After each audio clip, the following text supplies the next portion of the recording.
ಹತ್ತಿರ ಒಂದು ದುಂಬಿ ಬಂದು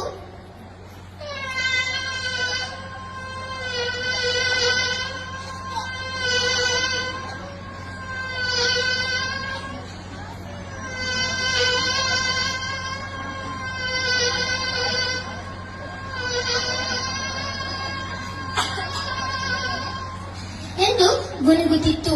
ನಂತರ ನಾನು ಮನೆಗೆ ಕಡೆಗೆ ಹೊರಟೆನು. ನಮ್ಮ ಮನೆಯ ಬೆಕ್ಕು ನಾನು ತಂದಿರುವ ಹಾಲನ್ನು ಕಂಡಾಗ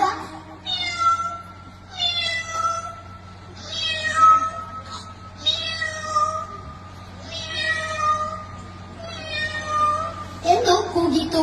ಹೊರಗಿನಿಂದ ಏನು ಶಬ್ದ ಬಂತೆಂದು ನೋಡುವಾಗ ಅದು ನಮ್ಮ ಮನೆಯ ನಳ್ಳಿಯಲ್ಲಿ ನೀರು ಬೀಳುವ ಶಬ್ದ. ಅದು